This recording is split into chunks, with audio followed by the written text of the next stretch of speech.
अस्सलाम वालेकुम, my name is advocate मन्नात शरीफ मिर्ज़ा और आज मैं जिस हवाले से इन्फॉर्मेशन आप लोगों के साथ शेयर करने वाली हूँ वो इन्फॉर्मेशन कुछ इस हवाले से है कि हुला की डिग्री लेने के बाद कितनी इद्दत है, ठीक है? कितना टाइम पीरियड औरत को इंतज़ार करना है दूसरी शादी के लिए।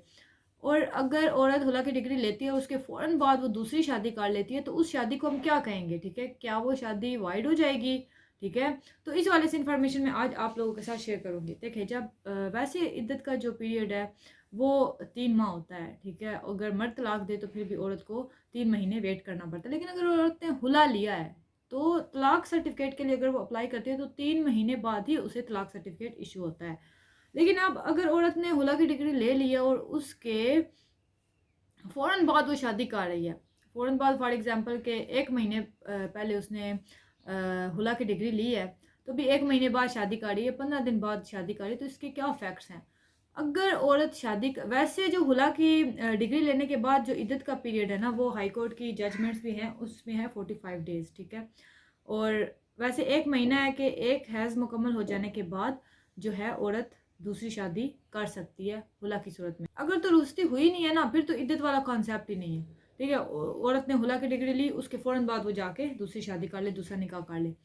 लेकिन अगर रुश्ती हुई थी, हुला की डिग्री फिर पास हुई, तो अब उसने दूसरा निकाह कर लिया। मैरिज के जो एसेंशियल्स है उसमें तो है ना ऑफर, एक्सेप्टेंस, कंसिडरेशन, ठीक है? बाकी सारे एसेंशियल्स पूरे हैं। लेकिन और सॉरी वो हक महर भी, ठीक है? हक महर भी इसके एसेंशियल्स में शामिल है। अब ये सारे एसेंशियल्स मैरिज के पूरे हैं। लेकिन जो औरत है उसने 45 डेज़ बाद 1 महीने बाद शादी कर ली है। अब वो शादी जो है वो क्या वाइड होगी? नहीं, वो वाइड नहीं होगी, वो इर्रेगुलर होगी। इर्रेगुलर होगी, ठीक है?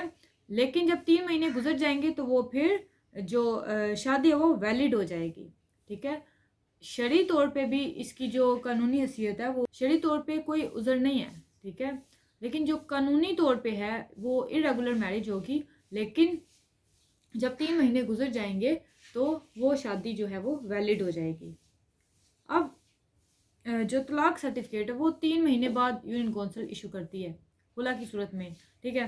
वैसे भी जब मर्द तलाक देता है तो 3 महीने बाद जो म्युनिसिपल कॉर्पोरेशन है वो तलाक सर्टिफ़िकेट इश्यू करती है। अब औरत ने क्या किया कि उसने तलाक सर्टिफ़िकेट नहीं लिया, 1 साल गुज़र गया, 2 साल गुज़र गए हुला की डिग्री को, तो उसकी बेस पे उसने शादी की है, तो उसके लिए ज़रूरी नहीं है कि औरत के पास अब तलाक सर्टिफ़िकेट हो, ठीक है? अगर उसने दूसरी कर ली है ना शादी, तो वो शादी कोई वाइड नहीं होगी, ठीक है? वो वैलिड है। तो थैंक यू वेरी मच। अल्लाह हाफ़िज़।